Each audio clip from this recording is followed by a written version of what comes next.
This week on London Real, we're shaking it up with singer-songwriter Tom Law.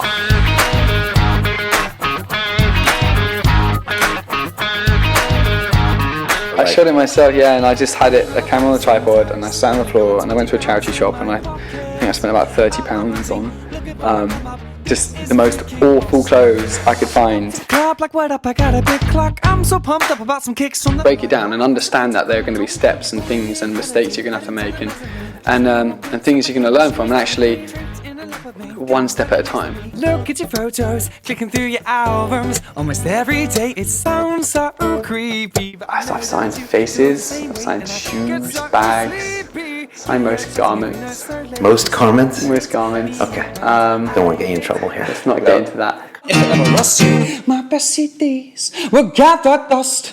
My skin's so lonely, never stand to feel another's touch. If I ever lost you, I'd win the lottery, but I'd give it away. If I ever lost you, what is the point of suffering anyway? If I ever lost you, my happy smile lines would fade each day. Put down this guitar and I never sing, I never play. Hey, hey, but if I ever lost you, I don't know what I would do. And if I ever lost you. This is London Real. I am Brian Rose. We are in the heart of Shoreditch, and behind me you can see a bit of street art, but the stuff that's covered up in plywood was just sealed. That is a Banksy painting that they are concerned that someone will steal and try to resell. So they just covered it up with plywood in order to keep the art poachers from capitalizing on this money-making venture, and that's pretty much the way that Shoreditch has been going these couple years. This place right here will soon be a 12-story luxury hotel, and you can see the plywood behind me. There's some new street art behind me that was painted the last few weeks, and yeah, it's always around here, which makes the neighborhood quite colorful. I just came from a walking tour showing my mother around the neighborhood, and she was taking pictures of everything on the walls. This week on London Real, we have musician Tom Law, and he's 23 years old. He is from Cornwall, and I met him at the YouTube offices about maybe a month ago when I was there for a tutorial on how to use the studio, and he was on a panel of speakers, these kind of young filmmakers that are using YouTube as their medium to do what they call serial content at YouTube, which is also what we do at London Real, which is probably why they invited me. And these guys make web series, and they remind me of like the young George Lucases and Steven Spielbergs of the world. And Tom was the only musician up there, and I liked his vibe, and he's a really cool guy, and so invited him on the show. And it's really interesting to get the thoughts of a 23-year-old. He is wise beyond his years. He's very smart with his business, and he uses YouTube as a medium really to get his music out to the world. And he performed in studio for us, a couple numbers, and it was a really special experience. He's really powerful live, and you probably saw that from the trailer we put out this week. He's really good, and I just love to see these young artists. I love having guys in their 20s on London Real, just so I can get a bit of perspective. And funny enough, you'll find that you can learn a few things from Tom. So definitely check him out. His music's on iTunes, and you can check him out on YouTube, Tom Law Music. I'm singing some of his jams now as I'm walking around. So it's a great show. As you guys probably know, I am bulletproof. And that means that I take my coffee beans, which basically have no mold or toxins on them, unlike probably a lot of the stuff that you've been drinking at Starbucks and your local coffee place. And then I take some brain octane oil, which is like the best of coconut, and some grass-fed butter, and I mix it up, and I drink it in the morning, and I love it. I love the way it makes me feel, the way it makes my brain work. I just gave Betty Rose some, my mother, a few hours ago, and she loved it. I couldn't get the coffee away from her. So she's going to try some in San Diego. If you guys want to check it out, there's a link right here below. You can learn about the Bulletproof Exec. You can buy some if you like or not. It's completely up to you. And yeah, I just want to thank them for sponsoring the show and for all the crazy things we got going on. I'm going to make this one short as I walk through the streets of Shoreditch, and everyone wonders what the hell I'm doing looking at a camera. But if you want to get involved in London Real, please do. We're on Twitter, we're on Facebook. You can send me an email at info@londonreal.tv, and we could always use your help. We got a new editor, Christy, and she's been editing the hell out of these episodes, and Tom Law was done by her, and I really appreciate all her help and all the other people that are promoting, and it's just a real honor to have you guys be part of London Real. So on that note, I will give you the extremely talented Mr. Tom Law. Here we go. This is London Real. I am Brian Rose. We are sponsored today by Bulletproof Coffee, which is the official drink of London Real. I just want to say thank you to Dave Asprey, the Bulletproof executive. My co-host today is entrepreneur Colin Pyle, who comes to London via Toronto and then China and India. You tend to ride motorcycles across entire countries and get world records. Thank you for being here. No worries. Also drink Bulletproof. Oh, you do? Yeah. Look at you, absolutely. Bulletproof. I will get Tom drinking Bulletproof before the show's over. Also, Colin is my co-host on Silicon Reel, which is a new hit series that we are doing. There you go. We just filmed episode 9 this week, and it's just so cool. It's all about the London technology startup scene. It's fun. Everyone's got cool ideas, and you get to talk to people that, like Tom, I think, actually like their jobs. It's a strange thing. So check that out, and thanks for coming over to London Real today. No problem. Our guest today is Mr. Tom Law, who is a singer, songwriter, and guitarist who last year began posting his own music videos on YouTube and now has 56,000 subscribers and over 1.7 million views. Just to give you an idea of how hard Tom is macking, London Real has just over 17,000 subs. So you're killing us here. You're making us look bad today. That's impressive. You can also find Tom's original music on iTunes. He's from Cornwall, and my girlfriend and my stepdaughter think you're dreamy. Is that a prerequisite? Well, for being on the show. Yeah, exactly. It usually gets you off the show. Okay. But and I need some hair advice as well. when Hair we're done. advice. Yeah. Ignore it. Just Okay, ignore it. Towel dry it. I try to do that. It's just Perfect still doesn't- advice. Tom, welcome to London Real. Thank you. Thank you for having me. I'm excited to be here. Cool, man. I'm so glad you came. I met Tom a couple weeks ago at the YouTube studios, which are in central London off Tottenham Court Road. We got invited there. I think it was kind of like if you have over 10,000 subs. Yeah, it was one of those type, and you're making type exclusivity kind of get new people into studios, I think. Yeah. If you're making serial content, which we'll talk about later, which YouTube's big into, which is kind of like regular content, they're going away from the cat videos and they're trying to build a group of consumers that come back regularly to see like one of Tom's new music videos or a London Reel or something else, like something in a web series. Yeah. So I went there and for the studios, and I was like, oh wow, there's a spaceman near in the front door, and there's free popcorn, and it was really, I was kind of cool. They got Final Cut editing studios, they got a green screen and everything, and Tom was on the panel of guests that I sat there and listened to. 20 years my junior, and I sat there and I shut the fuck up and I listened to what Tom had to say. 57,000 subs. Yeah, I don't know why I was on the panel, but yeah, it was good fun. So you were there up with a few other YouTubers. There was Benjamin Cook from Nine Brass Monkeys, who's also been in his video. Becoming YouTube, Becoming YouTube, a great series. We think we probably have Ben coming here in a few weeks. Yeah, I do, yeah. And also Tom Ridgewell and Tim H. Tim H, who else was there? I'm trying to think. There's one other guy there. Jack Howard, maybe, was it? Yeah, maybe. I think it was Jack Howard, yeah. You know these guys better than I do. Yeah. He's like a vlogger, comedian type guy, yeah. Okay.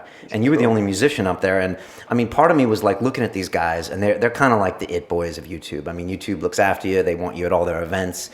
They're very nice to, they're nice to me, yeah. Yeah, they're nice to you. I don't know why. And like part of me was thinking, I'm looking at like the future, like George Lucas's or Steven Spielberg's, or, I don't know, I could go even further with analogies to him, U2's or whatever. It's because, these guys have something like YouTube to express themselves, whether it's through music or video. I mean, that 10 years ago, it wouldn't have been an option for you, right? It's huge. It's absolutely amazing, yeah. Without YouTube, I don't know what I would have done, really, in terms of getting people's attention and building an audience. Because, before the internet, you'd have to be spotted. You'd have to be picked up by a label, and that's that. And if someone up in some kind of magical record label office didn't pluck you out and bring you up into a cloud, then you would never really see the light of day, musically speaking. You were reliant on somebody else then. And now with the internet, you have the tools, and YouTube is one of those kind of tools to get yourself out there. It's a platform where you can find people interested in what you're doing. And I don't know what I would have done had I, if I didn't get picked up and I didn't stumble into YouTube and find YouTube. I don't know really where I would be or what I would be doing.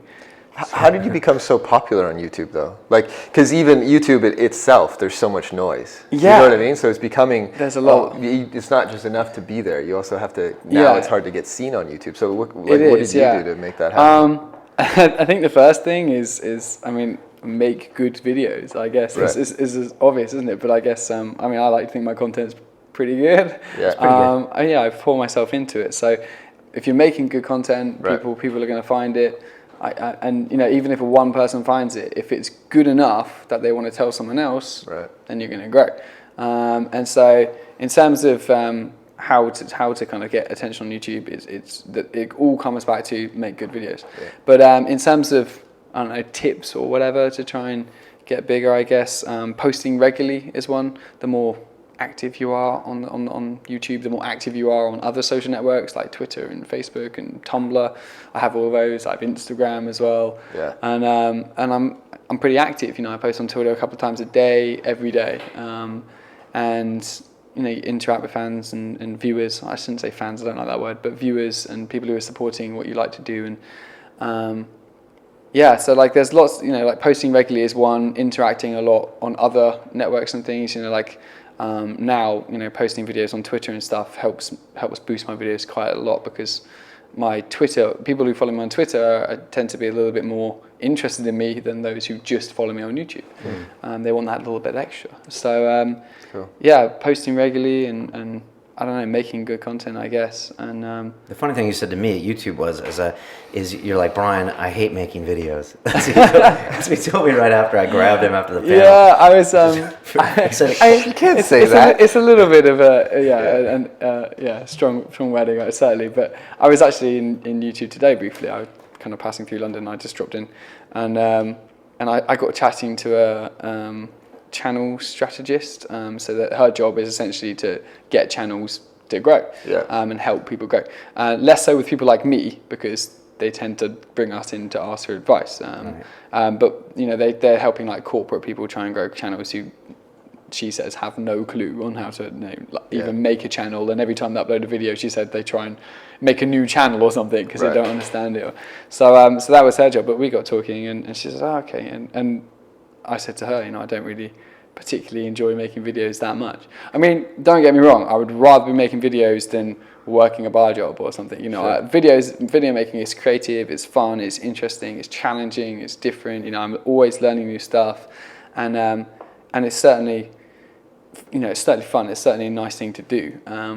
But it's nowhere for me on the scale of like diabolical and absolutely just loving every second of it. It's further down the scale than actually playing, writing, performing, recording music, which is what I want to do. Right. So it could be a good thing, because there are some guys on YouTube that are just they're musicians, but they're serial YouTubers, right? Yeah. I mean, some guys that don't even perform live that are just hits on YouTube. Right? There are people who do that, and there are people who are maybe seen as primarily, as vloggers, like video blogging and things, and release music occasionally, or people who do a lot of music online, but actually they don't take it out on the road or play gigs or anything like that. So yeah, I guess YouTube affords that, in that it does. If you can do that if you want to. I kind of want to be more of a traditional musician, I guess, in that I want to write, record music and perform it. And YouTube is a way for me to get my music out there and let people access it 24/7 all the way around the world for free. And so it's constantly being shared, and I'm sat here talking to you guys, and there's people watching my videos and sharing my videos right now. And when I first started getting into YouTube, that was huge, because I was gigging all the time. I was gigging so much before I started posting regularly on YouTube. And I was landing some kind of good tours with bigger acts, and I was getting into a couple of festivals and things.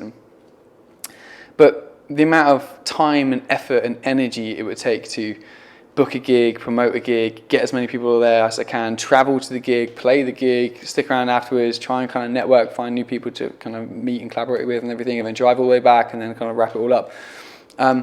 you know, I might be playing to 30 people that night if I'm lucky at that stage, and it, you know, it was a couple of days' work essentially, and it's gone. It's a flash in the pan. You know, all of that work, a couple of days, is gone. You know, for that 30 people, and then hopefully they'll remember it. You know, and even if they buy something from you, they might just throw it in their trunk. I mean, it's not guaranteed they'll listen to you. Exactly. Again, right? And so YouTube is there 24/7 for everyone. So you know, when I made a video last year or something, you know, you can go and watch it now and go, oh, hey, I like this video, this is cool, or I don't like this video, or whatever. But it's there, it's available. You know, it's essentially like every gig I've ever done is there, ready to bring in new people and let people discover what I'm up to and hopefully draw them into following me. When did YouTube start giving you love? Was it like a certain number of subs, or was it like a certain breakout video? No, I don't think anything like that. I don't think YouTube's quite that shallow. I mean, maybe YouTube is corporate. I don't know, but certainly the people in YouTube who run YouTube and the people I deal with in the studios and stuff are just really genuine people. And what they, I don't know, in my experience, what they like to see is, you know, people who are passionate about what they're doing, who are, you know, really working hard to kind of make better stuff and progress, and are doing okay with it or doing well with it. And they like to encourage that and get on that. You know, if somebody is making 10 cat videos and hoping one of them goes viral, you know, they're maybe not going to invite you into the studios, I guess. Right. I first went into the studios. I was lucky. There's just been a festival this year, Summer in the City. It's like a YouTube type festival thing, and I played that. But last year, when I was kind of still really new on YouTube, I managed to get involved in that. As a musician on YouTube, there are not as many musicians on YouTube as there are vloggers, or I don't know, maybe more so now, I guess. But certainly then, it was quite easy to kind of stand out as a musician on YouTube, I guess. So I got involved in that, and then they took me into the space to film a video to help promote this YouTube Summer City Festival thing last year, which was good of them. And then I met all the people in the studio, and then I started to go in regularly and things like that. So they have Summer in the City here in London. They had VidCon, which I know Ben Cook was there a couple weeks ago in Anaheim, which sounded nuts. Yeah, it's huge. Yeah, I've never actually been myself. What is it? Video? It's called VidCon. It's like a video. I don't know. I think it's a video convention, or it might be. I think con might stand for something else. I don't know. What is it? If you had to describe it to like, it's someone who wouldn't know. This is in Anaheim. Yeah, it's like at a big convention center. Yeah, big convention center. I mean, it's huge. The same thing. I think it's, as I understand it, it's the kind of bigger, slightly, you know, year ahead of Summer in the City, but it's a similar thing. Essentially, a cross between a music festival and I think VidCon is more kind of like Comic-Con or something, you know. But it's all creators, online personalities, you know, meet and greet signings. I don't know, like. So not just music and other. No, absolutely. You know, I mean, even at Summer in the City, I was on a couple of panels for things. I was on a panel about channel and brands. I don't know why I was on that, but I was also on a songwriting panel. So, so you know, we're chatting about songwriting, and people all came along, and so that was cool. So there's a lot of other things going on. So yeah, it's kind of diverse in that way. As YouTube is, it reflects YouTube and the diversity which is found in YouTube. So. Yeah, it's just interesting company. I mean, so we got invited originally when I met Tom, and then they had a masterclass workshop, and they brought us back for 2 days and taught us. Well, we had another panel, I think, of people, and then they taught us everything about, you know, cameras, lighting, sound, and I had taken some of that stuff in a film course I took, but I'd forgot it all. And like, really good job, you know. I mean, like, I hate to say this, but it's an American company, and it shows. Like, they go really far out of their way. They really have this idea. Customer service. I mean, they bought us lunch during the day, and you know, the kind of place that sends out surveys afterwards. How did we do? And it's a really professional run place. No, the studio. I mean, the studio itself. I mean, I don't know how much money went into that, but it's a lot. It's a lot of money that's gone into that, and they're not seeing a direct return on that investment because no one. Well, we don't pay to use the studios. Right. I think maybe some people do pay to use the studios. Okay. But I'm not sure I'm allowed to talk about that. I don't know if I am or not. It's only guesswork. But I think some people probably do, but we don't. So the majority of the people who use the studios get it for free. And they get it for free because I guess YouTube, what they're trying to do is they're trying to encourage and grow not just individual channels who are making interesting content and going to grow, and like you said, kind of serial videos and things, and actually people are going to keep watching, but actually they want to grow groups of people who cross collaborate and cross promote and actually grow up very quickly together, because everyone's like giving each other legs up. Well, you hang out in the studio a lot, and apparently that's where like everyone bumps into each other and collaborates. So if you look at one of his videos, he's got like some of those guys I mentioned, some of the top London Are you going to be in his YouTubers. next video? Is that He what hasn't you're asked me. saying? There we go. I don't know if I fit the age demographic. No. I'll bring a bunch of guys, older men, to watch your stuff. Okay. Our age demographic is quite high and quite male. That's cool. That's cool. But no, there's you must have bumped into guys at the studio, and then you asked them to be in the video. The studio is one of the main places. I've met people often at parties and things, kind of like YouTube parties, I guess. Like where you can really kind of sit down, talk to people, and get on with them, and discover kind of what they're into and what they're passionate about and what they want to create and what you want to create, and also it's just really easy to be like, hey, can I borrow you for a sec?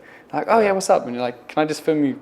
Like in the video talking about, can I film you clapping? Just can you just come in here, like just stand on that light and and that's what I did with Ben. Ben Cook, he just came out. I was like, Ben, can I grab you a sec? He's like, oh yeah, I've got to shoot off in a minute. What's up? So I come in here and I just press play on the thing. And I just say clap along, and I was just like filming. And he seems destined to play that role. He did a really good job. He did a great job. He's a good clapper. Yeah, he was just going crazy. Yeah, he was dancing around. He's such a lovely guy. So and it's very useful for things like that. And it's really easy to kind of get involved. I mean, also geographically speaking, because it is so central and London is so big, people do live all over the place. So I did a collaboration with Carrie Hope Fletcher. She's in Les Mis now, but she's also she's got a fantastic audience on YouTube, and she's an incredible vocalist in Les Mis, and she's absolutely lovely. But she lives like on the other side of London to what I lived in. And so it would have taken us like 3 hours to get to each other. But if we both go into the studios or something, then it's a lot easier. And actually, so geographically speaking, that was easy. And it worked out as well because they have sets. They often put sets in the studios. And Tom Ridgewell, who was on the panel when you came along, he had just made this huge kind of Santa epic where there was like this big fight with Santa, and it's a fantastic video. But there was this huge set, like this Christmas set in the studio, and it was Christmas tree, and it had a fireplace, and they had like the fake snow, and it had the windows, and it was brilliant. And we just sat in there and we played a couple of Christmas song duets, and so stuff like that would have been hard to do had it not been. Had the studio not been there for us to just essential. And so they're trying to get these guys to create, serial content, and they're doing it. Like I think the new thing that Ben's working on is called Project Library, and it's these are like 6-part, 8-part, web series that will come out over the course of months sometimes. I think Ben's Becoming YouTube came out over like a long period of time. Yeah. And they'll raise money to make it, and it's like quite a deal. And obviously YouTube, that's free content for them. Now, I don't know if that competes with Game of Thrones, but obviously that gets people there. And then they love the collaboration, which is actually what we're doing right now. Yeah. They won. Yeah. They won. Collaborated. Well, what we're talking about is a perfect example. We met at the space, and now here we are, we're collaborating. Yeah. So, it's collaboration is invaluable to growth. That's kind of everybody's view on it in general. I've had to generalize, and certainly YouTube encourage it hugely. But I would say that holds sway in any kind of any walk of life. I'm sure in startups and stuff, like collaboration is incredibly important. You kind of sit in a bedroom on your own and try and change the world. It's going to be a lot harder than if you actually get out, meet people, and do it together. So that's the thing. People think because of the web that we're all interconnected. But we had a guest here on Silicon Reel on Wednesday. But ultimately, you actually need people in the same room. Like you need population density to get that idea. I bounce off you. I bounce off you. You can't do that virtually. That's the thing. The innovation is bringing two people from different backgrounds together to create something new, right? For both of them. I think it has to happen in a physical space sometimes. Yeah. For me, face to face is a big difference. So important. Just Skype just doesn't really cut it. Yeah, you can arrange stuff online and things, but in reality, if you want to get stuff done, in person is always the way to do it. So there's been famous singers that have started on YouTube and then have got really big, that have great hair and look like you, but you're not trying to be the next Justin Bieber or anything. No. He's Canadian, so be careful. He's, I think I think he subscribes a lot more. I don't know the history of Justin Bieber, so I'm sorry if I'm insulting anybody watching. I don't know the history.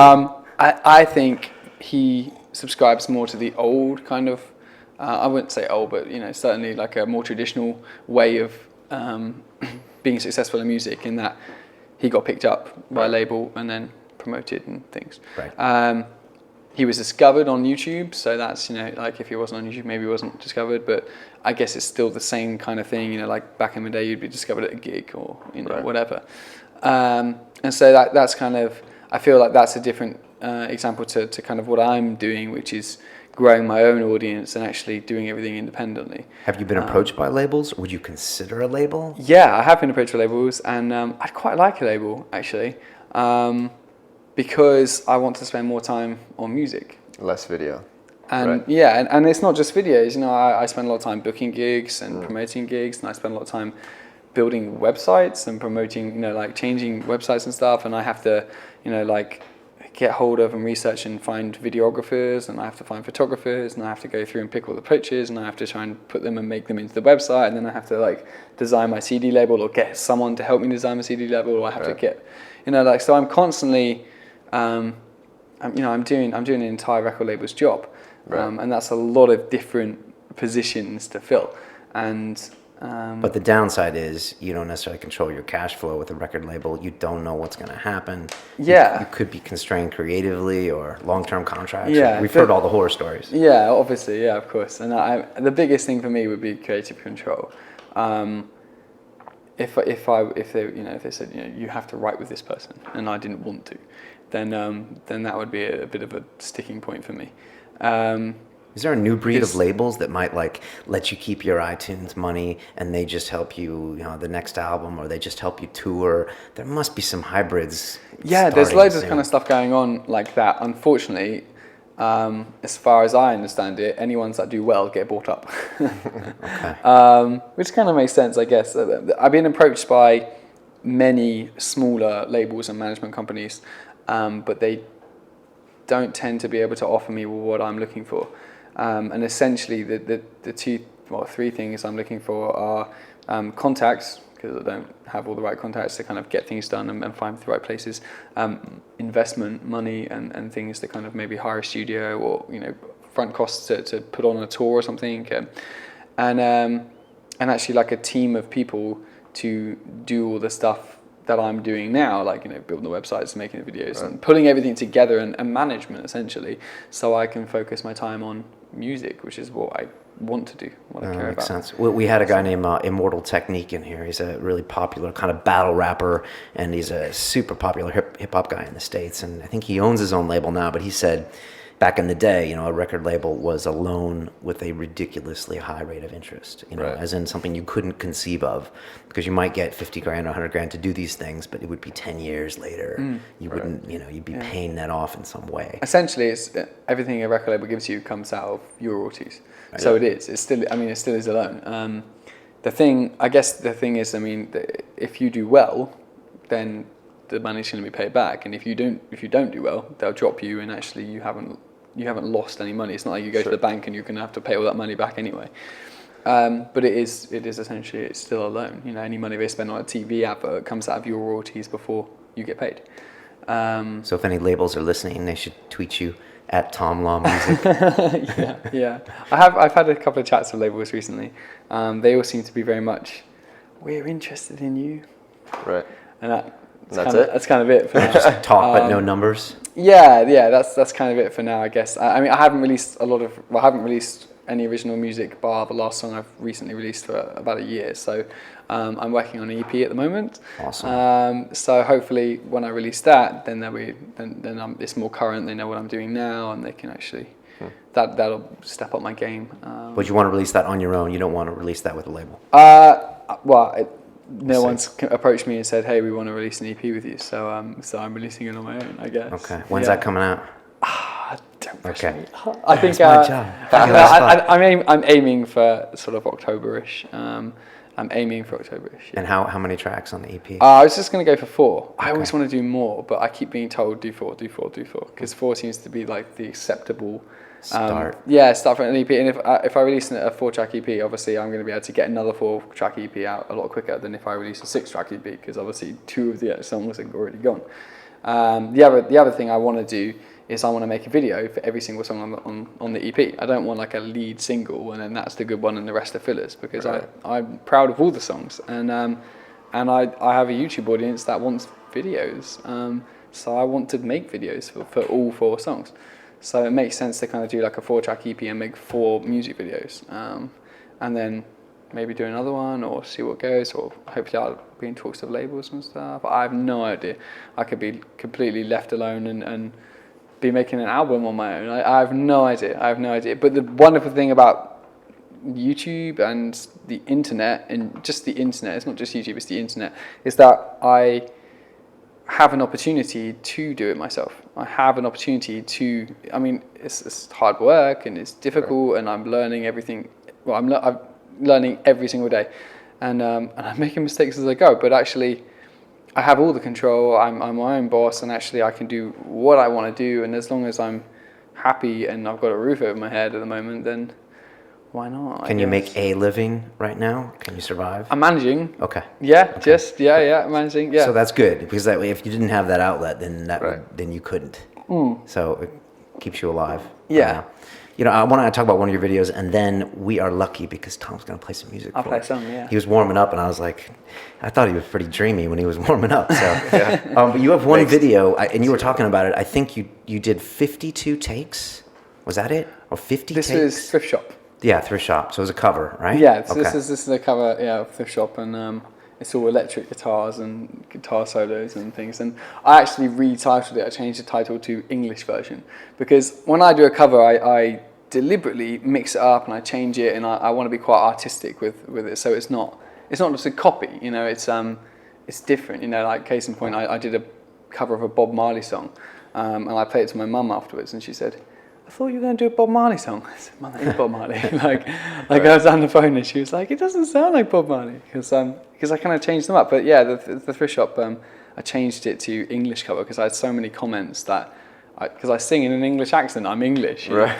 But it seemed, because it's like rapping, it came across as very English. And I changed lyrics, and I changed kind of lyrics around and stuff, and there was a reference to tea at one point, and potpourri or something. I don't know. The nerve on you. Yeah, I know. Just little kind of cliches, English cliches, and a lot of kind of attention on that. So I changed it to English version of Thrift Shop, which Americans tend to like. I don't know why. I guess the they English, like the accent. The accent is big over there. Yeah. So. But in your bedroom, you shot this video. I shot it myself. Yeah, and I just had a camera on the tripod, and I sat on the floor, and I went to a charity shop, and I think I spent about £30 on just the most awful clothes I could find in the charity shops down the road from my house, and I was just in and out of these charity shops, and I just bought the most hideous, awful clothes I could find, and I shot about 52 shots, if I remember rightly. 52 takes. Yeah, so I would sit there and I would,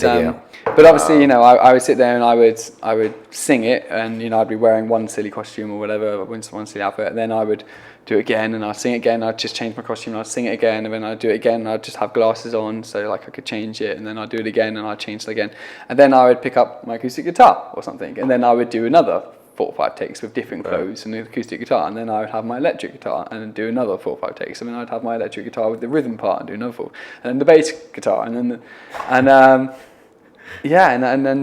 then the cymbals, and then at the end I think I even did 3 or 4 takes of me just being stupid and just doing silly things just in case I could chop something in, and a couple of them did end up being chopped in on just kicking my legs or just rolling around or something, just for fun. So yeah, about 52 takes. Yeah. It's a great video. It's fun. It's fun. Have you seen that one? No, I haven't. I'm proud of that video. Yeah, it's very good. I mean, before you do that, would you, because you changed the lyrics a bit, would you lay down the audio and then play it in the background while you're kind of lip syncing? Because if you change it up every time, or do you just know? Oh no, sorry, no. With that, I mimed. The whole thing was mimed. So I produced that completely separately. So, So I sat down and I didn't have any cameras or anything, and I just wake up and I'm recording, and I've got my mics and I've got my like audio software and things, and I'm laying in, I'm producing the song, and then I mixed it and mastered, and I had a finished song, and then I went and bought all the clothes and then mimed the video. Yeah, it would have been impossible to actually do that live and then chop it all together. Yeah, and you wanted to do 50 some odd takes? That was just in your mind? You were like, what the heck? No, I just wasn't happy at 25, so I went to 30 and I just didn't think I had it yet, so I just kept going until I felt like I'd got enough good stuff, I guess.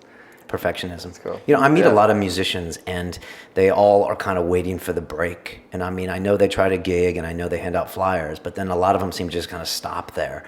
And so like, that's kind of like what I like about Tom, is that like he's actively trying to do this stuff. You're making the break yourself. And right? even I'm sure your first few videos probably weren't watched very much. Oh my God, no. And they were probably really bad. Are they still on your channel? Horrendous. Did you take them off? When was the tipping point, out of curiosity? Yeah. It's a snowball. It's a snowball effect. You know, Right. like it took me a long time to get like first 1,000 subscribers. Yeah. And then to go from 55 to 56. I don't know. That happened like in a couple of days. I didn't know. Yeah, something like that. I put up a video and it just ticked over. Yeah. Because there's obviously now there's Power of numbers, a lot more people sharing it, so a lot more people find it. Whereas to begin with, there's less. So, the tipping point for me, I had a couple of. There's a few kind of occasions really. There wasn't really one defining moment. It was a steady, gradual build. Everything was kind of chip. It wasn't like, that video is amazing, this is going to make me. No, I had, I tried. Yeah. I tried a few times to create a video or a cover video or which I was going to hope was going to go viral or just catch on because it's popular, or I would cover a song in the charts hoping it would get swooped up again, and I tried all of those things and they didn't work for me at all. I've never really had more views than my subscribers and people rewatching, or I've never had like that video's blown up. Which is good in a sense as well, because you don't rely on that one-hit wonder. Right. Because a lot of that's true with the London Real back catalog. It's just like people keep watching. It's not like one video has defined us or anything, which is kind of nice. I do have, to answer your question about the bad videos to start off with, like, I had a camcorder I bought from Argos or something for like 50 quid. And it was just awful. Just awful. Did you take it down? Sorry? Is it still up there? I think my first vlog is still up there, and I use this camera, and the lighting's off. The camera moves like every shot because I'm like jogging my leg or something. And I had the window behind me, so I'm just like a silhouette because I didn't know you're supposed to sit in front of the window and all those things. That's my first go at it. I think I might have left that one up, but I've privated quite a lot of videos on my channel. I have, because I'm not interested really. I don't want to come across as cold-hearted, but I'm not that interested in having a back catalogue showing my growth for people to go, oh, isn't that nice? I'm interested in having quality, showing your best stuff. Best stuff, which is going to direct people to my original music. Yeah. Because it's my original music I care about, not. I mean, the covers are great, but I want people to care about my original music. So the covers are there, and the kind of the better. And the kind of more dense that quality of covers are, I'm going to get more people coming over, I feel, as opposed to just people enjoying an old rubbish video of mine. Because I'd hate for someone to wander along and see But that's like the cat video, right? That that's not what you want. Yeah, exactly. Yeah, and I'd hate for someone to wander along and see like a really old first video of mine and think, oh yes. Yeah, he's not so good. All right. Speaking of original music, you got something for us? Let's play a song. All right, let's do that. I gotta get comfortable. You can see how you get comfortable. Have I got to move this mic around a bit?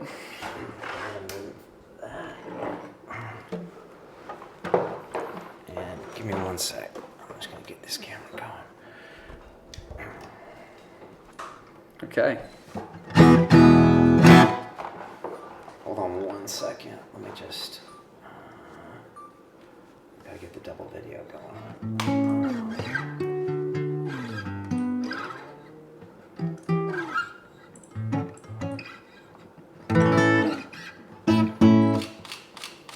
Get a few shots first. All right.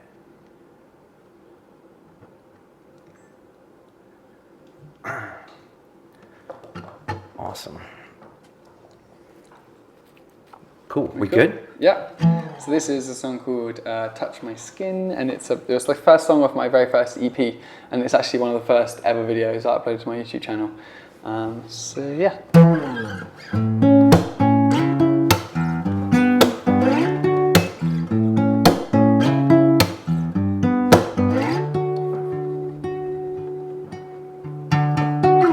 Wake in bed all night and I tell you what's on my mind. You lay quiet silently smiling while I open up my door to you and let you walk right in. This is my cave, please don't run away when you find the secrets that I'm hiding. Touch my skin, breathe my air, it's okay, I'm right here. Touch my skin, breathe my air, it's okay, I'm right here. When I stop talking, you wait a sec before you start walking, exploring this wreckage, which is my life. And you take it all in, and I can't believe I let you in, and I love that you're still smiling. Touch my skin, breathe my air, it's okay, I'm right here. Touch my skin, breathe my air, it's okay, I'm right here. You let me through your door to explore, to thinking I'll find something bad and say that I don't like you. But I do like you so much, and I know this can be tough, but this is the road that goes to growing the deepest love. Oh, oh, oh, touch my skin, breathe my air, it's okay, I'm right here. Touch my skin, breathe my air, it's okay, I'm right here. Touch my skin, breathe my air, it's okay, I'm right here. Touch my skin, breathe my air. Oh, oh, oh, oh, oh, oh, oh, oh.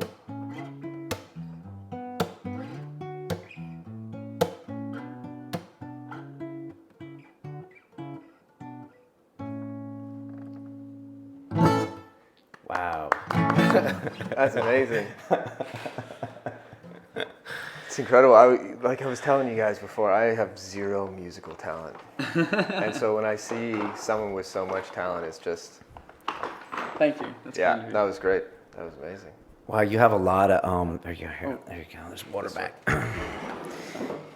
You got a lot of feeling in your songs. You really put a lot in there, don't you? Yeah. Thank you. Yeah, You feel it. I try to, yeah. Little goosebumps on me, I don't know. But Yeah. it's good. I don't think I've ever had like a private performance, so Yeah. Oh, wow. that's kind of, this. Yeah, it's always, I think the first time I ever did like a performance like this, I found it a bit awkward to begin with, I think, but now I'm fine, I guess. So Right. I just like to play, so. Yeah, no, that was... Yeah.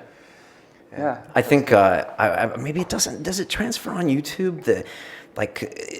Because on YouTube they get the shot that you choose for them. They get the shot from the side. There's not a lot of close-ups. But like when we're right here, it's a seriously powerful moment when you're singing because there's a lot of feeling going on. Right. Do you think that's hard to translate on YouTube? I do, personally. Yeah, I've always had I won't say an issue, but certainly I've always had I've always found it a challenge to try and replicate that feeling and emotion and atmosphere that I kind of try and create when I'm performing live in a recording or a video.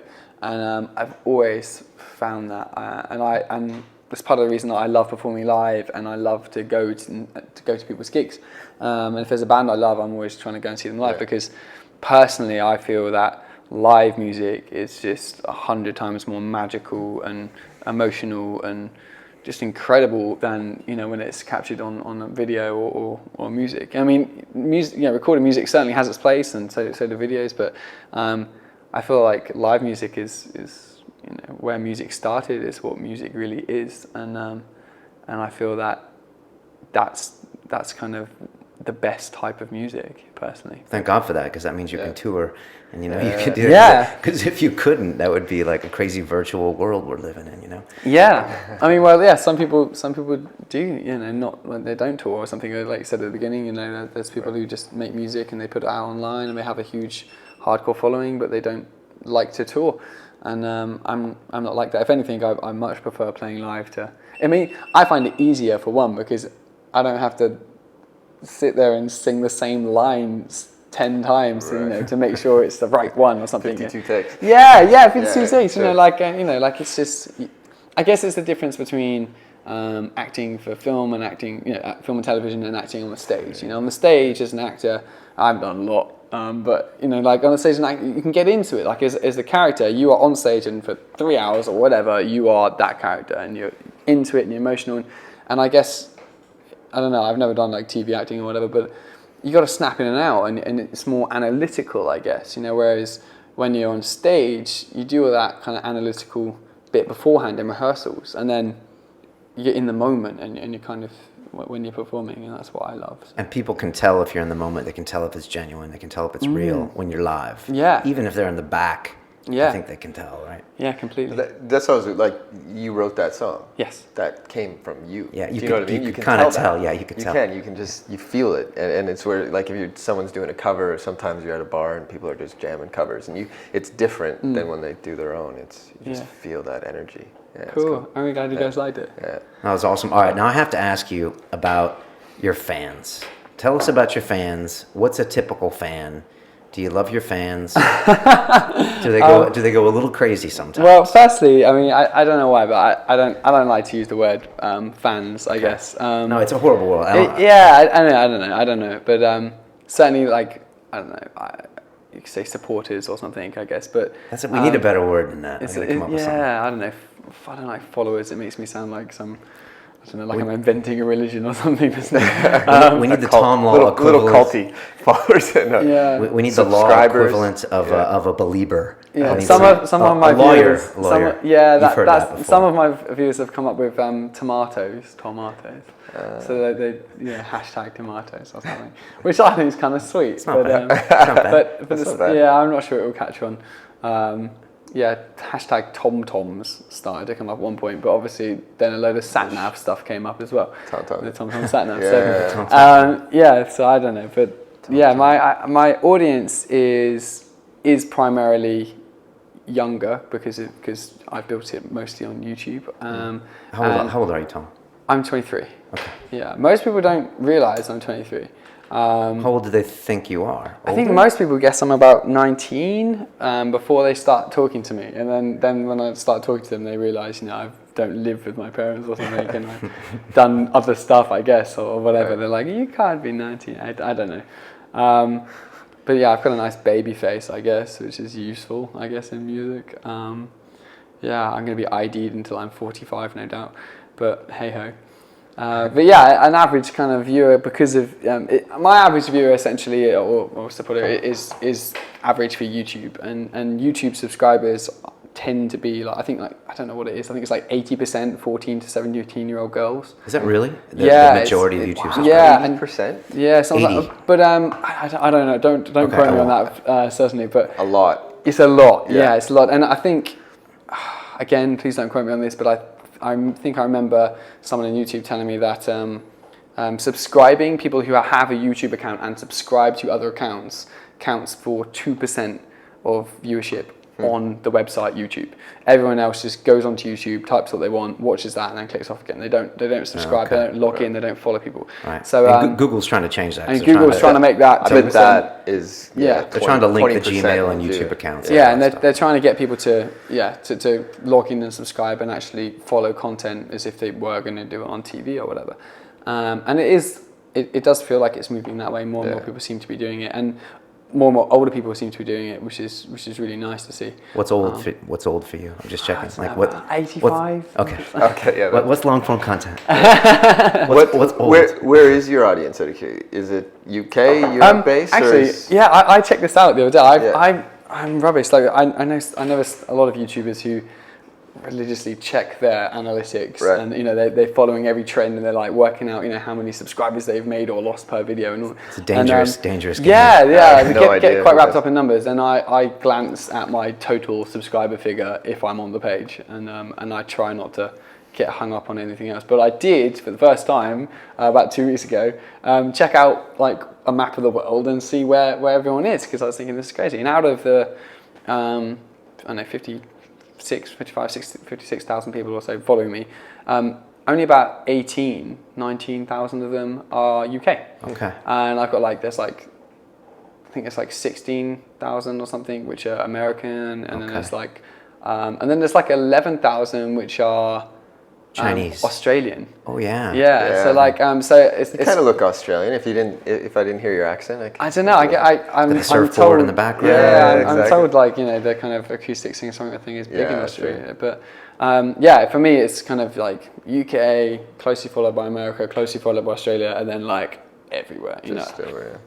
Yeah, I don't think there's hardly any countries where there's not at least like one person. You know, I've got like one person in some obscure country in like God knows, you know, like somewhere down like below Mexico or something. That's cool. And yeah, you just think like, how did they find me? Like, and why is there only one of them? Like, surely they, you know, they must have found me from someone, I guess. But, Probably went to school in London or something. Yeah, I mean that's the joys of the internet. But your stuff crosses over. I mean, you know, your stuff music. That's the thing. Music Right? does, right? Yeah. So I mean, but it was really interesting for me to see that I had such a large following in Australia. I mean, Australia and America are like massive compared to the UK anyway. So I guess, you know, in terms of density, that's still quite small compared to the UK. You know, 18,000 people in the UK is a lot more than 18,000 in America because they're spread out a lot more, I guess. Yeah. But Australia is a small population, so you know, it's a much higher percentage of Australians listen to you. What I want now is I want YouTube to break down the UK one into counties and cities, so I know where to book gigs and where to tour. But it just says UK, so that's highly frustrating. I don't know whether or not. I wonder if they'll change that though, because that's like an interesting data play that can help out the people like you guys who. I mean that would help people like me. That would help people who are comedians and people. You know, true. That would help quite a lot. I mean, even people. You know, there's people who are promoting books through YouTube and stuff, book signings, book tours. There'd be loads of useful kind of applications YouTube, of that. we'll get YouTube to get on this. Hopefully they're watching this. More granular. I saw something on your blog post recently where you were playing like an open mic somewhere, and it was this huge auditorium full of like. Oh, that was Summer in the City. Oh, that was Summer in the City. Yeah, so I was on the Summer in the City, the YouTube Festival thing. That was I was fortunate enough to have a main stage slot on the Sunday, which was pretty cool. That's a massive, great big stage, and that was, you know. It's inside. Yeah, it's Alexandra Palace. Okay. So it's like a 7,000 person venue. It sold out like ages ago. And so that was absolutely amazing. But the day before, Saturday, I was asked by the people who were running the open mic in the other like a room off or whatever, you know, on the other side of the palace, and they said, you know, can you come along and you can do a slot, you know, just a couple of songs, that'd be really great. And I think they were trying to get as many kind of main stage acts as possible to come and do a spot on the open mic to kind of keep people interested in because, you know, like it's really easy for people to get caught up in big names and all these huge YouTubers in the main room and actually forget about people who want to showcase their stuff in the other room. And for me, I was like, yeah, definitely, like, get me in. I even said, you know, if you want and it's struggling, I'll go a couple of times. I'd love to. I love to play. Like, yes, please, let me play. That's awesome. And I know what it feels like to play to an empty room, and I know what it feels like to play to, I don't know, a man who's asleep, his dog, and the barman. You know, like I've been there, and I'm all for kind of helping in music and other musicians kind of come through. I played a gig recently in Nottingham. It was one of my first. Well, it was actually technically it's my first headline gig ever. Awesome. Recently in Nottingham, it was my name on the poster, and it was me with support by, and it was awesome. Like, it was my name on the ticket, and it was so novel. It was absolutely fantastic because I played loads of. I've played hundreds of gigs, and I've played loads of gigs, but I played last, and I've been the last on the bill. But it's never really, you know, it might have been a collaborative night or something, and I've just played last for some reason, you know, whatever. But I've never had my gig supported by before, so that was kind of a nice thing. But I've played loads of people's gigs where it's somebody else's gig, and I am that support artist, you know, turning up early and got the 7 o'clock slot and just hoping to God someone is there early and just desperately needed the pint after work or something. Or, you know, loves the band enough to turn up so early or something like that's actually performing. And so I always make points, and I did it at Nottingham, of going and watching the other acts and stuff, and making sure that anyone who's come to see me isn't just waiting for me outside or whatever. And I'm like, guys, come in, let's watch the people and stuff like that. At Nottingham, I had to. This is mental, but actually, I had to leave. I would come down and I'd kind of stand at the back, and as soon as people started to see me, I'd leave because I then I was distracting because Right. people who come to see me Right. started to come over and say hello and maybe want a picture or something, which is lovely, but I don't want to detract from the guy who's on stage who was me, you know, like. Okay, so let's talk about the fans in person. What are they like? Do you get marriage proposals all the time? What's the deal? It ranges from really lovely, amazing, interested, genuine conversations of people who are like just really love what I'm doing musically and are pleased to have the chance to kind of say hello, and I love that. And you know, maybe want to ask me a question about songwriting or something because they play guitar as well or something like that. And it's just like a really nice, genuine conversation, you know, all the way through to people who just kind of walk up to me and go, "Can I have a picture?" And you go, "Yeah." And then, "Yeah, sure, yeah, how are you?" And they go, "Yeah." And they take a picture and then they kind of walk off. And then all the way down to people who kind of jump on me and, you know, like, or, you know, I'm talking to one person, you know, like one of the interesting people who wants to come and like talk to me about music, and then someone would just be stroking my face. And then I'll be like, "Okay, hi, how are you?" Yeah. Stroking your Yeah, face, that good. happens. Yeah, people. Wow. There's often the excitable, you know, like there's always the excitable person who wants you to sign their arm or something, or Just arm? I've signed faces, I've signed shoes, bags, signed most garments. Most garments? Most garments. Okay. Don't want to get you in trouble here. Let's not get into that. Okay. And yeah, like everything that's silly things like that. I mean, I'm not like Justin Bieber famous or anything at all, but certainly on YouTube you do get. I mean, they're called fandoms. I don't have a fandom. You know, I don't have Beliebers or Directioners or whatever. Tomatoes. Tomatoes, yeah, I don't think that's Tomatoes or tomatoes? They're going to be at war. They'll be at war with each other. Yeah, I don't really have that kind of fandom, and I'm actually kind of wanting to steer away from that because it's part of the reason I've stopped vlogging.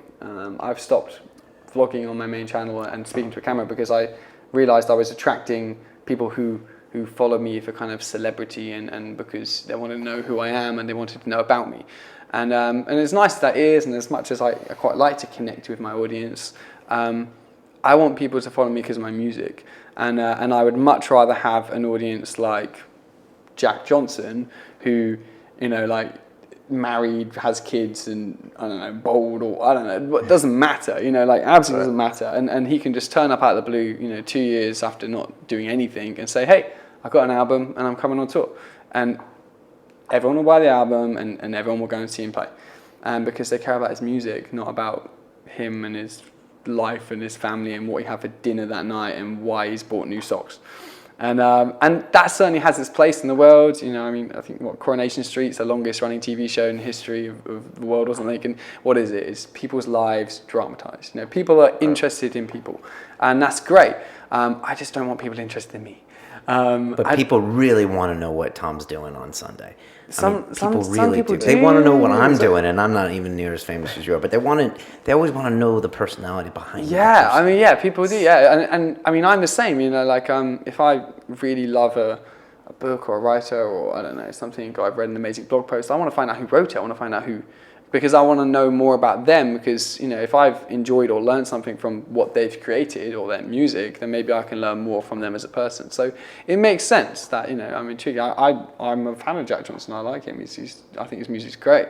And it would be nice to talk to him and say, look, you know, like when you're in the studio or, you know, when you sit down to write a riff, you know, or I don't know, ask questions and try and learn more. But I'm not interested in his hair, you know, or his new, I don't know, his daughter's name or something, if he has a daughter, I don't know. And that's what I'm trying to kind of steer away from. You know, if people want to learn more about what I have to say or my thoughts on my art and my music and stuff, then I'm all for that. And like I say, the songwriting panel at Summer City, I did, I also, aside from performing at Summer City, I did a songwriting panel, which I mentioned, and I also did a meet and greet. Although it did get cut short briefly because I had to get on the main stage for a duet thing. But the meet and greet essentially was just people queuing up to meet me, which is lovely and so nice that people actually care enough to stand and wait their turn just to say hello to me. That's absolutely amazing, and it's surreal. It's I still can't really work out why.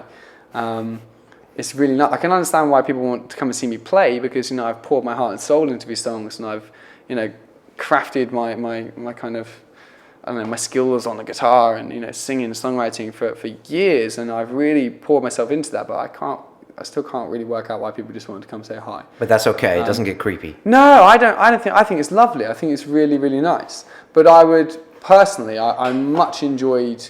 I mean, not say I didn't enjoy the meet and greet. I did. It was really nice to meet these lovely people who actually wanted to come and say hi. That's great. But I personally enjoyed the songwriting panel, talking to people after the songwriting panel a lot more. So after the songwriting panel finished, you know, like people all came up and wanted to say hello, and, you know, everyone was on the panel and everyone was kind of chatting about songwriting, and I stayed there for a couple of until they kicked us out of the room, because I was just chatting to people who you know may have been viewers of mine or following me for a while or supporting my music, and I was just chatting about music, and that's what I really enjoyed. And I was the last person on the panel in the room. You know, everyone sort of moved off and got a sandwich or did what they got to do, and I was still in there. And then we got kicked out because a new panel was starting or it was closing, and so I would much rather have people interested in my music and kind of what I'm kind of trying to develop in myself and work towards and stuff, as opposed to just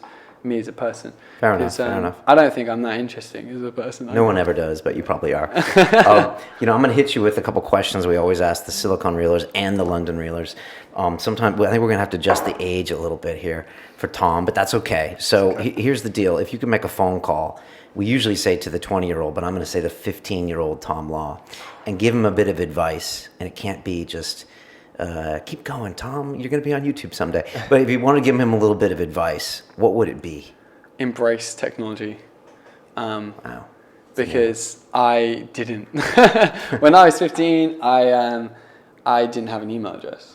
You know, and everyone in my class did. Everyone had like MSN. Everyone was like online chat. You know, everyone was getting MySpace and Facebook, and you know, like everyone was starting to be online all the time. And I didn't have any of it. I didn't have it. I set up an email address because someone had to send me notes from a class I missed or something when I was like 14 or 15 or I don't know, something like that, 15 maybe. And I hated it. I just hated technology. I just didn't like it. You know, that's why I like acoustic guitar. You know, like effects and pedals on electric guitars sound great, but I can't be able to sit there and play with knobs. I want to play guitar. You know, and so I just never embraced technology. And that you know, I finished school at 16. I went on to college and I did music. I was in 5 academic A-levels, and I traded it all in for a national diploma in music, which my mum was really pleased about. Best decision I've ever made. And she's not happy. She's happy now. She's happy. At the time, I think she was a bit like, you know, because there was, you know, my grades were good, and the teachers were like, you know, if you work hard, you can go to Oxford. And I'm thinking, why do I want to go to Oxford? The only one of these classes I'm taking that I like is in music. Why am I spending, you know, 80% of the rest of my time working on stuff I just don't care about? This is a waste of my life. Why am I doing this? So I just changed it all in for a national diploma in music, and I caught up 3 months worth of work in like 4 weeks, and yeah, and then that's great, yeah. And then I, you know, got my grade 8 on guitar, and I did all that kind of stuff because we had to actually. Fun, yeah, the grade 8 on guitar. I've actually got 2 grade 8 certificates on guitar 2 days apart because I didn't practice, and I turned up, and he said, the guy came up to me in the corridor, and he said on a Wednesday, and he said, someone said, you're Tom Law, are you ready for your exam? I said, no, it's on Friday. And he says, no, it's today. I said, no, it's on Friday. He says, I'm sorry, it's today, you're going to have to do it today. I hadn't even looked at the pieces. I just didn't care. It was jumping through a hoop to get a piece of paper I didn't want or didn't need. You know, I wanted to play guitar, not jump through a hoop for a piece of paper, I guess. You know, if you want to be a teacher, you need that piece of paper. But if you want to be a musician, you might as well smoke it as a Rizzler. You know, like, it's not worth the paper it's written on, in my experience. And so, yeah, so I did it, and, you know, I was just sort of jamming along with the backing track, and, you know, got to the arpeggios bit, you know, to do the scales. He said, okay, do the arpeggios, and I just said to him, I don't want to waste your time. And he said, really? I said, I thought it was Friday. I don't want to waste your time. Let's just skip that. And we just skipped it and moved on. And then at the end of the exam, he said, you really did think it was Friday, didn't you? I said, yeah, I did. So I'll try and get you another one. So he got me another one. So I spent all Thursday practicing because I had the same guy. So I was thinking, I've got to do this. I've got to improve on my mark. Otherwise I'm going to look like an idiot. So I spent all Thursday practicing, which I didn't want to do. And then I did the exam on Friday and kind of bluffed my way through it. And then I got both certificates back, both got marked, and I got 2 marks more For a whole day. for a whole day. So 2 marks more. But I passed. I still passed. I've got 2 graduate certificates, 2 as well. On funny. that same advice question, what's the best advice you've ever received? I don't know if I've ever received.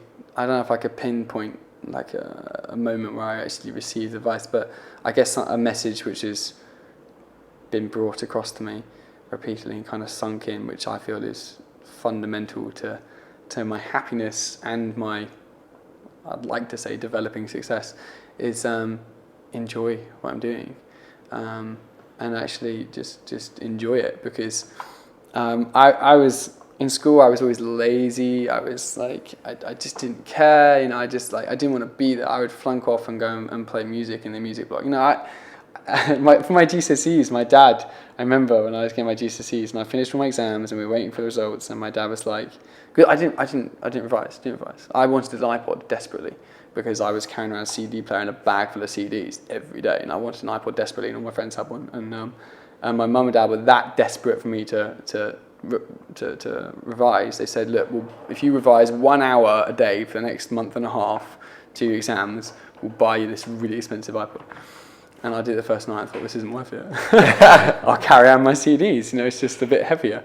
And I, you know, I wasn't interested. I didn't want to do it. I couldn't work out. You know, I wasn't stupid about it. I remember I went to the head teacher and I said, or the deputy head or something, and I went in and it was their meeting, and you're supposed to work out your revision plan with them.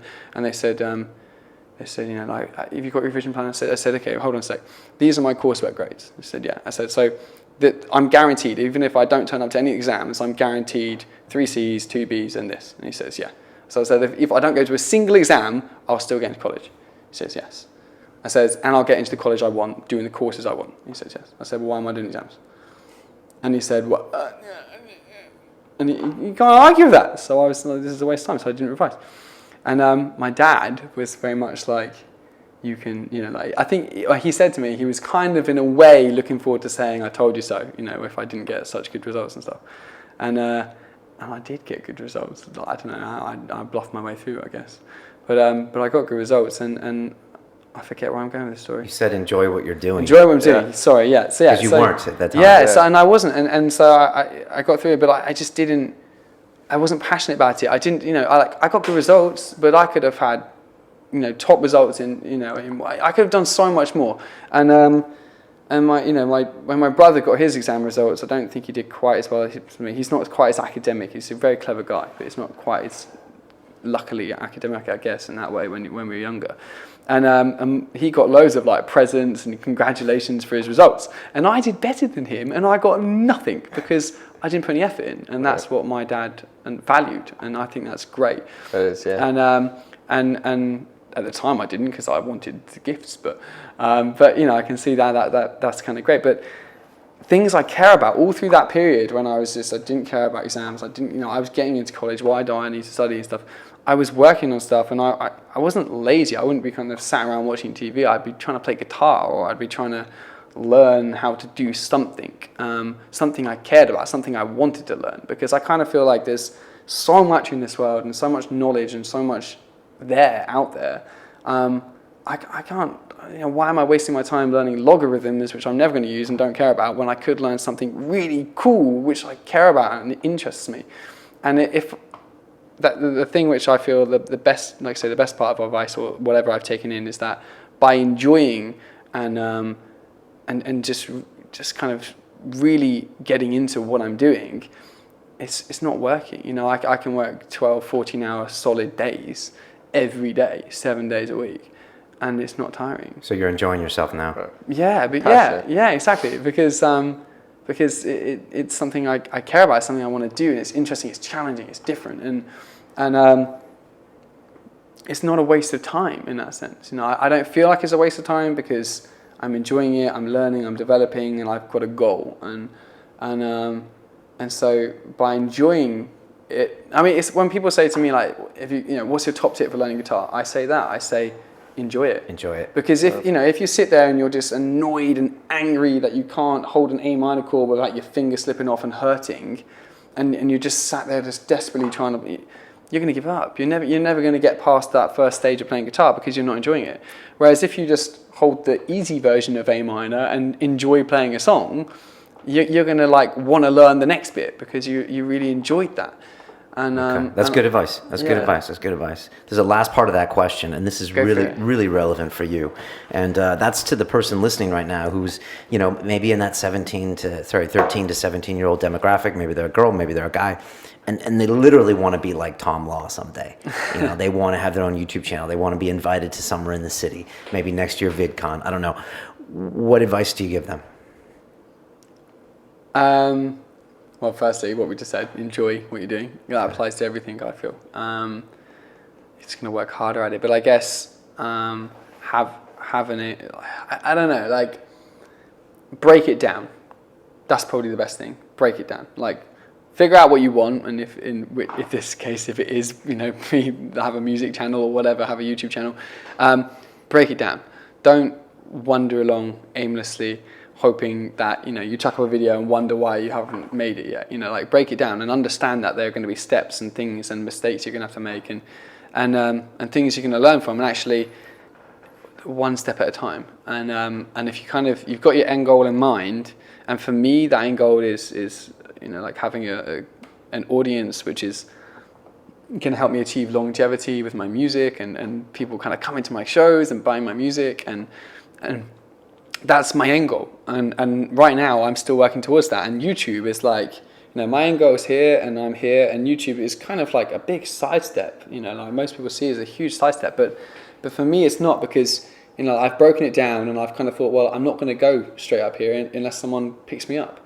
So I need to kind of like work my way up the steps, and that might take me away. But as long as I've got my end goal in mind and I'm doing one thing at a time, and I understand why I'm doing something, then it's going to make. I feel it's gonna make achieving that goal more realistic, and actually you're gonna get less disheartened, because like if I'm stuck editing a cover video of a song which it's a really cool song and I enjoy making the cover video, but it's not my song, it's not what I'm really passionate about, and it's 4 a.m. and I'm editing this video and I don't like video editing, and why am I video editing? I want to be a musician and all these thoughts, and you're kind of doubting myself. I'm doubting myself and I'm thinking, why am I sat here? But I know how that fits into the greater scheme. I know how that fits into the steps to getting where I ultimately want to be. So I think the best thing, other than enjoy what you're doing, is break it down. Okay, break it down. That's good stuff. Good you got one last jam for us before we finish up? Yeah, let's do that. Awesome. Enjoy this. This doesn't happen very often. A private audience with Tom Law. I just tricked him over here just for the private audience. Really. Yeah.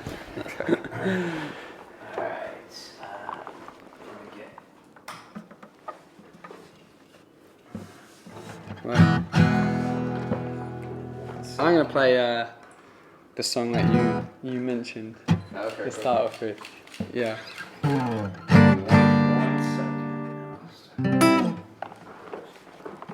Let me know when you're ready.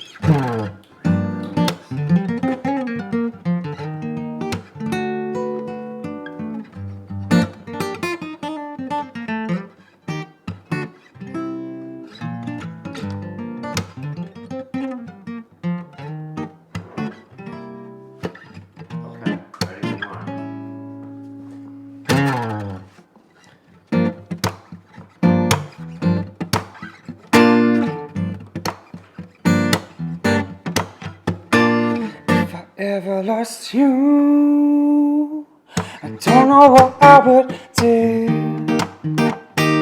If I ever lost you, I don't know what I would do. I don't know what I would do. I wake up, lit by the moonlight, the curtain pulled back enough to feel the night sky, and my stars burning so bright. Then I turn my head to see where you lie next to me, asleep, breathing lightly. I know you're so special, and we just might be incredible, but at the same time frightening. My lips touch yours as I hold you tightly. If I ever lost you, I don't know what I would do. If I ever lost you, I don't know what I would do. I don't know know what I would do. Picture this contented bliss I feel with the sun rising and your face revealed. Still I hide inside my skin to stay concealed. But you, I'm an orange that you're starting to peel. But you're getting sweeter, footsie with our feet and getting closer, hot like the toaster that I used to make you breakfast in bed. But not with the hearts and not with the heads. If I ever lost you, I don't know what I would do. If I ever lost you, I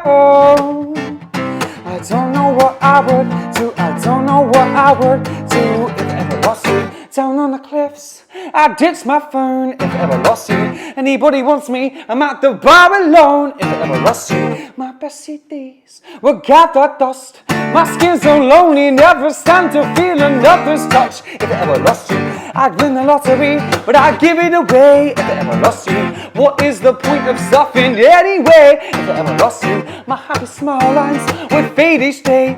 Put down this guitar and I never sing, I never play. Hey, hey, but if I ever lost you, I don't know what I would do. And if I ever lost you, I don't know what I would do. I don't know what I would do.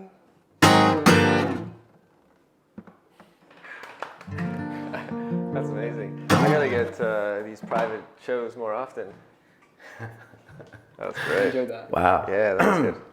And I knew that song. You did?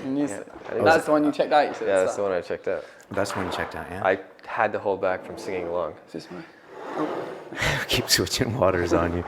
Wow, that was. I like that one better than the first one. Why did I? It's more of a, in my experience, guys tend to prefer that because it's a little bit more like Edgy.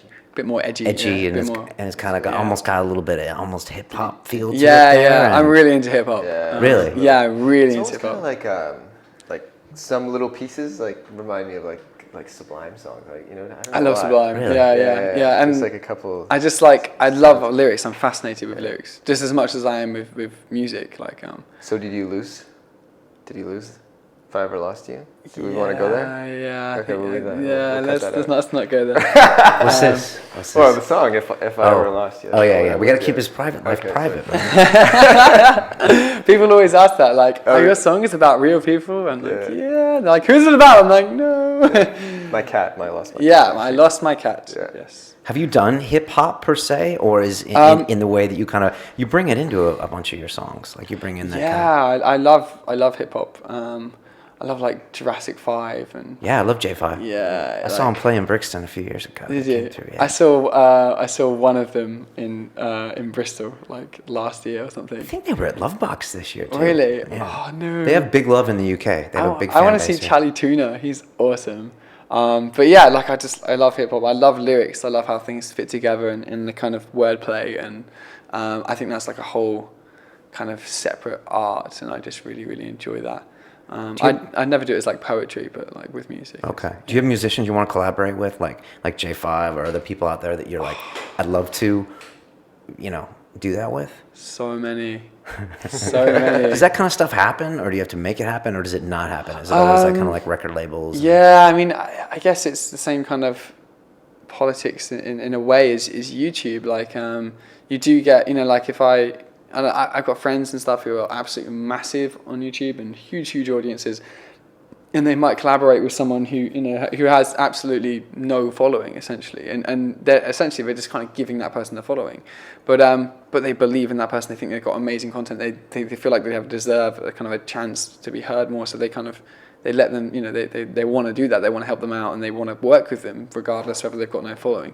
And then you get people who have similar sized followings and don't really like each other in real life perhaps, but do videos together to cross audiences and cross promote. So you kind of got both ends of the scale, and I'm sure that happens in collaborations in music. I'm sure you get people who collaborate just because they're friends, regardless whether they've both got massive followings or not. And I'm sure you get collaborations where Financially Yeah, it's like Shakira and Beyonce. They're like, you guys do this, we're going to yeah, make a ton of money. And where they're like, it's less of an artistic thing and maybe Right. a mutually beneficial business proposal. Sure. Perhaps. but you don't collab much. You're solo. It's guy. hard to in YouTube, I find, because in YouTube there are very few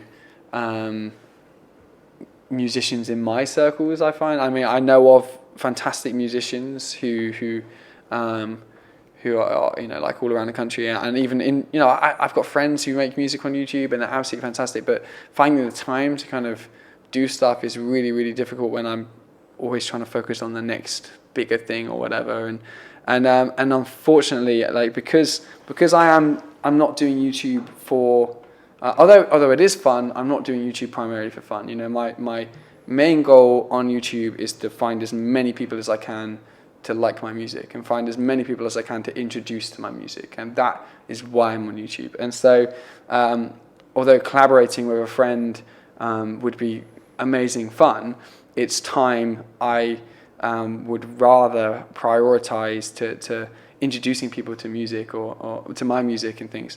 And so although I often do little videos and things here and there with friends and stuff. In terms of if it's like a quick video or something, or it's not taking long, or it's just like oh, can you pop in here and do this? And I love doing that. That's absolutely fantastic. It's great fun.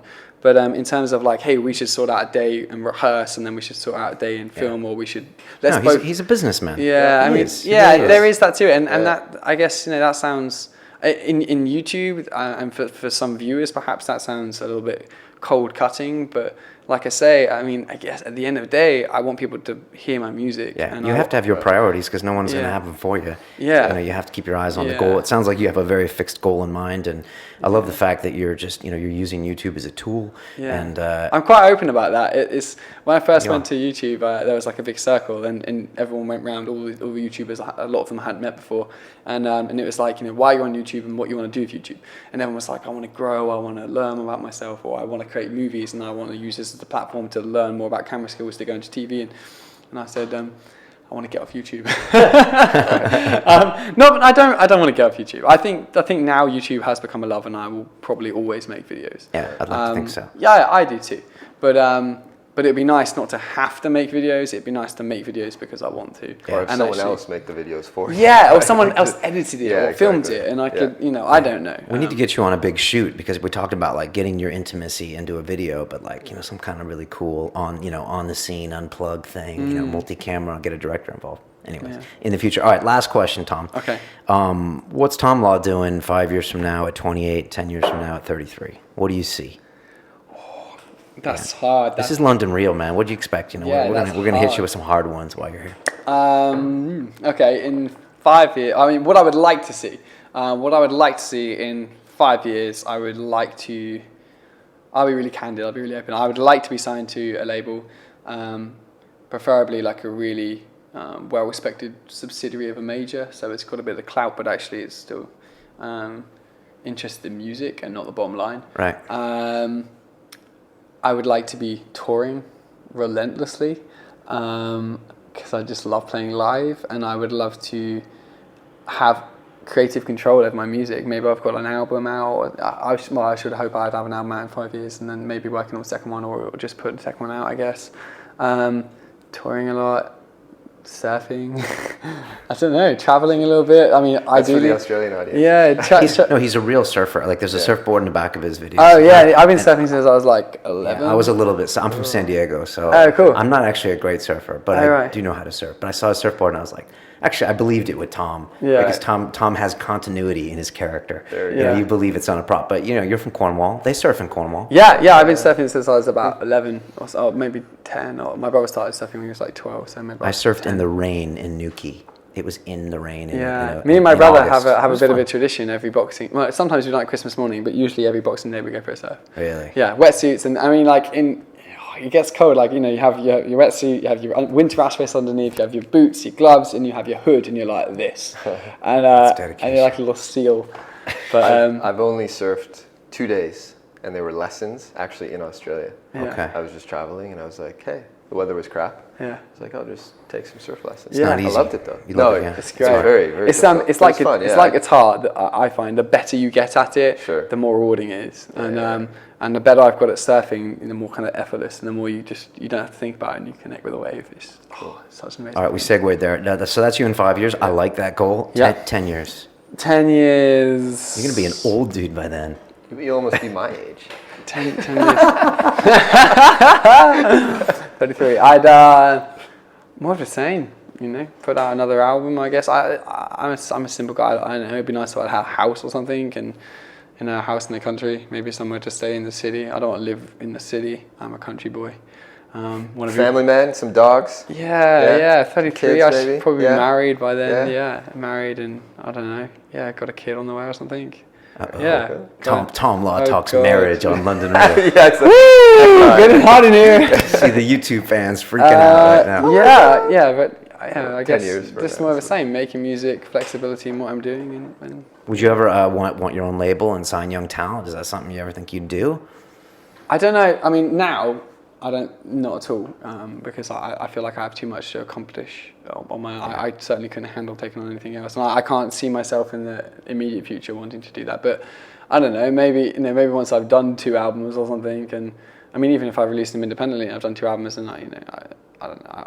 Yeah, maybe, because like I say, I feel like I want to help people come through on YouTube if I can, or I want to, like this open mic, and I wanted to go and play and try and get my supporters to come along and watch, so that they'd watch the person after me or something, and so yeah, maybe in the future. Okay, those are good answers. Tom, Yeah. thank you so much for coming on. Thank you so much. I knew this was going to be cool as fuck, but I didn't realize how cool it was going to be. I talked to Tom briefly at YouTube. I knew he was a real deal, but I mean, with the music and everything, thanks for being here. No, thank you so much for having me. You've been on London Real. You've enjoyed hosted it. other shows. I mean, he's the real deal. Real deal. Yeah, I can't believe you're 23. Like some of the advice you're giving. Yeah, when I was 23, I was just an idiot. Yeah, that's a backhanded compliment, isn't it? I can't believe you're 23. Or is that a compliment? No, it's a compliment. I can't believe you're 23, and I can't believe how you're very well spoken and you good advice, and you're an older 23, really. Like you're smart. You're Thank you. make Yeah. good Yeah, decisions. and I put my money on Tom for getting places. Yeah. It's hard. It's hard, especially in the artistic industry and the music industry. A lot of people have big dreams, but Yeah. you got to put that one foot in front of the other, and you got to do the hard work. And even though you got to enjoy yourself. Tom, how do people get a hold of you? I know on Twitter you're at Tom Law Music. Yeah, everything is Tom Law Music. I had the foresight to sort that out when I started. So website as well. TomLawMusic.com website, Nice. /Tom Law Music on YouTube, /Tom Law Music on Facebook, at Tom Law Music on Twitter, Tom Law Music on Instagram, Tom Law Music. Okay, and if they want to buy your stuff on iTunes, Type in Tom Law. Tom Law. I'll come up, yeah. And And you're there. Spotify and all that stuff. are you on Spotify? Yeah. Oh no! Yeah. Once the girls find that out, I'm gonna be hearing Tom a Tom lot. all day. Surround sound in the house. Yeah, I might release. I got a video on my iPhone of them watching Tom for the first time, so I might release it. But and anything else coming up in the next month or two that people need to know about? Just stay tuned for original music on the horizon, I guess. October day. I'm really excited. Yeah, it's the first time I'm also producing it all myself properly. So I've done a lot of my original music is just kind of acoustic, just sat there singing like this. Essentially. That's how I recorded my first EP. I had one mic and I sat on the floor and I sang it. And that's my first EP, and then I pressed stop and put it on a CD. And I still sell those now. But yeah, so this is one of the first times I'm going to be, I'm playing all the drums myself, and I'm playing the bass myself, and I'm doing all harmonies, and I might even try and do some piano, although I suck at piano. I need to learn that. So. Excellent. All right, and we're going to keep an eye out for that. If you are listening to us on iTunes, you have to go check out Tom's videos. Especially the one with the 50 different cuts and those two. Thrift are those, Shop, yeah. Thrift Shop. Are those 2 songs you played? Do you have videos to those on your YouTube channel? Both of them have videos. Yeah, Okay. one of them is a really, really old video, and one of them is a little bit more recent. And both of those are on iTunes as well. Both of those What are are the on name of iTunes. those? The first one was "Touch My Skin," and the second one was "If I Ever Lost You." That's why the girls touch his skin. Is it a song That's why reference, they're or do they funny. just touch your skin? Sometimes there's been humorous moments at gigs, where Yeah. I said this song's "Touch My Skin," and there's a bit of a like scream or applause or something, and then I just put my hand down and see if anyone does touch it, and they do, and it's just hilarious. Everyone has a laugh. It's pretty funny. If I was younger, I would be hanging out with Tom Law. You can hang out with me anyway. I mean, like when he goes out and goes playing. So yeah, I am hanging out with you anyways. Anyways, cool. Thank you so much for being here. Like I said, if you're listening to us, check him out on YouTube. Check us out on YouTube. We're London Real TV across the board as well, on Twitter, on YouTube, on Facebook. If you want to come intern for us, we got people doing everything. I found someone last week on Twitter who did the whole Final Cut edit for the Dan Hardy episode. She's awesome, and she's just so happy to be part of the show and everything. So appreciate all your support. Thank you guys for watching. It's so much fun. You allow me to meet cool people like Tom and Colin. So who's the lucky one? Me. Until then, guys, it's about the journey. Tom, all the best. Thank you.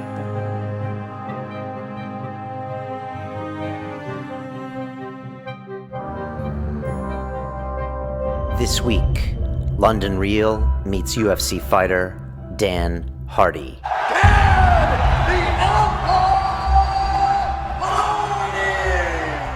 I'm not an athlete, I'm a fighter that's trying to be a martial artist. His wins and his losses. That's it, I'm done. I'm not enjoying it anymore. This is not fun for me anymore. I'm not getting anything out of it, I'm just getting damaged. He talks the spirit world. The thing is, like, ayahuasca doesn't necessarily do anything to change the person. It just helps the person understand who they are. And introduces the wolf heart. They want to feed the wires into my heart so they can measure the second heartbeat. So they can then burn it. This Sunday, London Real presents